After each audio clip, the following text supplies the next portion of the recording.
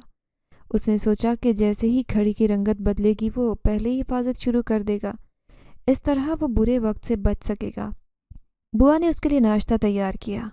وہ منہ ہاتھ دھو کر ناشتہ کرنے لگا. تبھی بوا کی نظر اس کی گھڑی پر پڑی اور وہ پوچھے بنا نہ رہ سکی. اے اسد، تو نے اتنی مہنگی گھڑی کیسے خرید لی؟ مجھے دکھائی تک نہیں.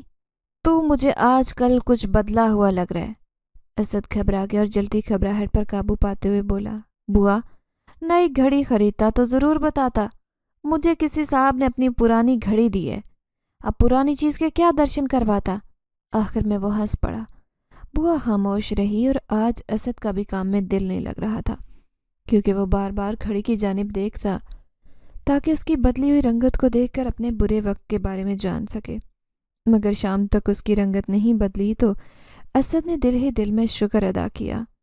شام کو گھر جانے سے پہلے حور سے ملنے کے لیے گیا تو وہ اسے دیکھ کر بہت خوش ہوئی اور بولی، مجھے معلوم تھا کہ میرا بیٹا مجھ سے ملنے ضرور آئے گا. دونوں نے بہت ساری باتیں کی اور آج رات بھی وہ دیر سے گھر پہنچا. دوسری طرف بوا کو اچھی طرح اندازہ ہو چکا تھا کہ اسد جوان ہو چکا ہے اس سے پہلے کہ وہ کسی کی محبت کے جھانسے میں آئے. وہ جلد اپنی دوست کی بیٹی نیلم کو دلہن بنا کر گھر لانا چاہتی تھی. آج رات وہ اسی لیے جاگ رہی تھی. اسد آیا تو اس نے کھانے سے انکار کر دیا کیونکہ وہ کھانا تو حور کے ساتھ کھا آیا تھا. بوا نے اس سے رشتے کے بارے میں پوچھا تو وہ کہنے لگا، جہاں دل چاہے میری شادی کروا دو، مجھے کوئی اعتراض نہیں. ویسے بھی مجھے ان معاملات کی کوئی سوچ بوجھ نہیں ہے. نیلم کو وہ گاؤں میں دیکھ چکا تھا. وہ ایک اچھی اور خوبصورت لڑکی تھی. انکار کرنے کا تو کوئی جواز ہی نہیں بنتا تھا. بوا اس کا جواب سن کر پرسکون ہو گئی. ویسے بھی اب اکیلے گھر میں اس کا دم گھٹتا تھا. گاؤں کے سارے لوگ اسد کو پسند کرتے تھے کیونکہ وہ ایک محنتی لڑکا تھا اور ہمیشہ لوگوں کے جوتے صاف کرتا دکھائی دیتا. گاؤں کے لوگوں کے نزدیک کوئی کام چھوٹا یا بڑا نہیں تھا بلکہ وہ محنت اور محنتی لوگوں کو پسند کرتے. سو جیسے ہی بوا نے رشتے کی بات کی تو نیلم کے ماں باپ نے خوشی خوشی ہاں کر دی. یوں اس کا رشتہ طے پا گیا. کچھ دن سے اسد پریشان تھا، اسی وجہ سے وہ کچھ دن سے حور سے ملنے کے لیے بھی نہیں گیا. بوا کی طبیعت آج کل کچھ ٹھیک نہیں تھی. وہ جلد از جلد اس کی شادی طے کرنا چاہتی تھی. اس روز اسد کام سے واپس آیا تو رات خاصی گہری ہو رہی تھی. بوا دوا کھا کر سو رہی تھی. بھوک لگنے کے باوجود اس کا کچھ کھانے کو دل نہیں چاہ رہا تھا. سو وہ سونے کے لیے لیٹا تو کچھ ہی دیر بعد بجلی چلی گئی.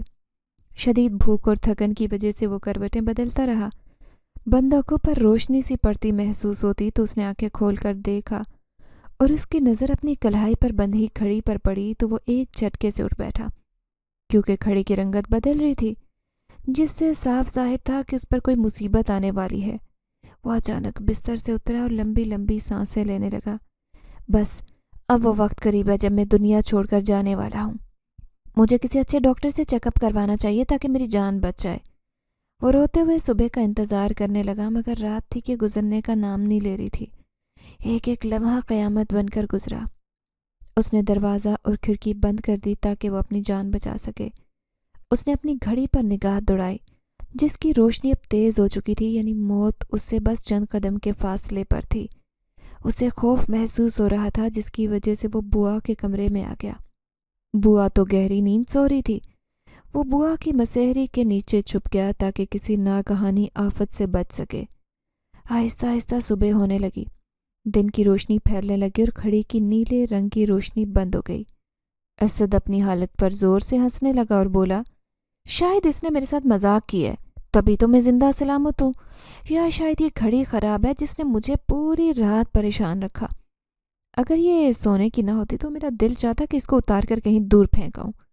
وہ دل ہی دل میں خود سے مخاطب تھا، اور جب باہر نکلا تو یہ دیکھ کر حیران رہ گیا کہ بوا جو صبح سویرے منہ اندھیرے اٹھ جایا کرتی تھی، ابھی لمبی تان کر سو رہی تھی۔ اسد نے رات بھی کھانا نہیں کھایا تھا اور اب تو اس کے پیٹ میں بھوک کی وجہ سے چوہے دوڑ رہے تھے۔ اس نے بوا کو آواز دی، مگر بوا نے کوئی جواب نہیں دیا تو وہ ان کے قریب آیا اور بوا کو ہلاتے ہوئے بولا، بوا اٹھ کر۔ اس سے پہلے کہ وہ بات مکمل کرتا اسے عجیب احساس ہوا، کیونکہ بوا تو سانس ہی نہیں لے رہی تھی۔ بوا، بوا آنکھیں کھولو، بوا۔ وہ ہذیانی انداز میں چیخنے لگا اور اس کی چیخ و پکار سن کر محلے کے لوگ جمع ہو گئے۔ جلدی کوئی ڈاکٹر کو بھی بلا لایا جس نے بوا کی موت کی تصدیق کر دی، ساتھ ہی یہ بھی بتایا کہ دل کے دورے کی وجہ سے رات کے کسی پہر بوا کی موت ہو گئی۔ اسد کی تو دنیا اجڑ گئی تھی، کیونکہ جس کی گود میں پل کر جوان ہوا، ماں جیسی بوا اچھے دن آئے تو ساتھ چھوڑ گئی۔ گھڑی کا پیغام درست ثابت ہوا۔ اسد تنہائی میں روتا اور گھڑی کی طرف دیکھتا۔ تم صرف برے وقت کے بارے میں بتاتی ہو، کاش تم پوری بات بتاؤ تو وقت سے پہلے ہی میں بچاؤ کی تدبیر کر لوں۔ اگر تم نے مجھے بتایا ہوتا کہ میری بوا اتنی بیمار ہے تو میں ضرور انہیں شہر کے بڑے ہسپتال لے جاتا۔ وقت کا کام گزرنا ہے، وہ تو گزر گیا۔ وقت کے ساتھ ساتھ اسد کا زخم بھی منمل ہو گیا۔ گاؤں کے لوگوں نے نیلم اور اسد کی شادی کروا دی اور اسد کی نئی زندگی شروع ہو گئی۔ نیلم اور اسد کے درمیان بہت محبت تھی۔ نیلم اپنے شوہر کا بہت خیال رکھتی۔ اسد جن زادی سے ملنے جاتا، اس روز وہ گیا تو جن زادی نے اسے گلاب کا پھول دیا اور کہنے لگی، اس گلاب کو اپنے آنگن میں سجا لینا۔ اسد ہنس پڑا اور بولا، اس کی ضرورت نہیں ہے، کیونکہ نیلم نے تو پورا گھر ہی باغیچہ بنا رکھا ہے، اسے بہت شوق ہے کہ ہمارے گھر میں رنگا رنگ پھول کھلیں۔ یہ سن کر وہ ہنس پڑی اور بولی، صرف پھول کھلیں اور کلکاریاں؟ اس بات کا مطلب اسد سمجھ گیا، سو اس نے گلاب تھاما اور بولا، میں یہ گلاب اپنے آنگن میں سجا لوں گا، لیکن دعا کرنا کہ جلد خوشخبری ملے کوئی۔ اسد نے کھرا کر گلاب کو آنگن میں سجایا اور اگلے دن نیلم نے اسے خوش ہو کر بتایا کہ جلد ہی اس کے گھر ننھے مہمان کی آمد ہے۔ یہ سن کر اسد خوش ہوا، اس نے دل ہی دل میں خدا کا شکر ادا کیا۔ اس رات وہ دونوں خوشی کے مارے سو نہیں سکے اور آنے والے اچھے دنوں کے بارے میں باتیں کرتے پوری رات گزار دی۔ اسد چاہتا تھا کہ اب وہ اپنی ایک چھوٹی سی دکان بنا لے، کیونکہ اس کی آمدنی اب اچھی ہوتی تھی اور اب تو اس کے ساتھ 2 اور لڑکے بھی کام کرنے لگے۔ نیلم نے اس کی زندگی میں شامل ہو کر اس کی زندگی خوشیوں سے بھر دی۔ اب وہ اسے دنیا کی ہر آسائش مہیا کرنا چاہتا تھا۔ صبح کو اس نے نیلم سے سونے کا کہا، کیونکہ نیلم کو آرام کی ضرورت تھی۔ اسد نے خود جیسے تیسے ناشتہ کیا اور کام پر جانے کے لیے چل دیا۔ شام کو گھر آیا تو نیلم کی طبیعت کچھ ٹھیک نہیں تھی۔ کہنے لگی، پورا دن چکر آتے رہے، رات کو سوئی نہیں تھی، صبح کو بھی آپ کے جاتے ہی آنکھ کھل گئی۔ اسد نے کہا، پریشان ہونے کی ضرورت نہیں ہے، بے فکر ہو کر آرام کرو، میں اپنا کھانا پانی خود ہی دیکھ لوں گا۔ نیلم کی آنکھیں نیند سے بوجھل ہو رہی تھی، جس کی وجہ سے وہ بستر پر جا کر لیٹ گئی اور جلد نیند کے آغوش میں چلی گئی۔ نیلم کو اداس اور بیمار دیکھ کر اسد خود بھی پریشان تھا، لیکن وہ جانتا تھا کہ یہ عارضی طور پر ہے، نیلم جلد ٹھیک ہو جائے گی، ساتھ ہی کوئی ننھا وجود ان کی زندگی خوبصورت بنائے گا۔ وہ انہی سوچوں میں گم تھا کہ دروازے پر دستک ہوئی۔ اس نے دروازہ کھولا تو حور کو کھڑا دیکھ کر حیران رہ گیا۔ آج پہلی بار ایسا ہوا تھا کہ وہ اس کے دروازے تک آئی تھی اور اس کے چہرے سے پریشانی جھلک رہی تھی۔ اسد نے فوراً سوال کیا، کیا بات ہے، سب خیر تو ہے؟ اندر آ جاؤ۔ اسد نے اندر آنے کا راستہ دیا، لیکن اس نے اندر آنے سے انکار کر دیا۔ کہنے لگی، مجھے جلد واپس جانا ہے، دراصل اپنا گلاب لینے آئی ہوں، مجھے وہ واپس چاہیے۔ اسد یہ سن کر حیران ہو گیا اور بولا، میں گلاب نہیں دوں گا، مجھے بیٹا کہتی اور میری ہی خوشی مجھ سے چھین لینا چاہتی ہو۔ اسد نے کہا تو جن زادی کی آنکھوں میں آنسو آ گئے اور وہ بولی، مجھ سے بڑی غلطی ہوئی، جو چیزیں قدرت نے انسان کی نظروں سے اوجھل رکھی ہیں، مجھے کوئی حق نہیں کہ وقت سے پہلے وہ راز تم پر عیاں کروں۔ خدا پر یقین رکھو اور اچھا ہونے کی دعا کرو میرے بیٹے، اسی میں تمہاری اور نیلم کی بھلائی ہے۔ اسد نہ سمجھی کے عالم میں سب سن رہا تھا۔ تم کیا کہنا چاہتی ہو؟ اس نے سوال کیا تو حور نے کہا، گلاب کو اپنی زندگی سے نکال دو تو بہتر ہے، کیونکہ وہ مرجھانے والا ہے۔ یہ کہہ کر وہ سست روی سے آگے بڑھی اور اسد کا منہ کھلے کا کھلا رہ گیا۔ آخر وہ اسے کیا سمجھانا چاہتی تھی؟ اسد کو جو بات سمجھ آ رہی تھی اسے اس کا دل و دماغ قبول نہیں کر رہا تھا۔ ایسے لگتا جیسے وہ پتھر کی مورت بن چکی ہے۔ اچانک اس کی گھڑی سے نیلی روشنی نکلنے لگی اور ساتھ ہی اس کا دل زور سے دھڑکنے لگا۔ ضرور کچھ برا ہونے والا ہے۔ لمحے بھر میں اسد کا سکھ چین ختم ہو گیا اور وہ روتا ہوا جنزادی کے پیچھے دوڑا اور بولا، اے نیک دل جنزادی، مجھے بس اتنا بتا دے کہ اب تیری یہ ظالم گھڑی کس کی جان لینے والی ہے؟ کیا یہ نیلم کو مجھ سے جدا کر دے گی؟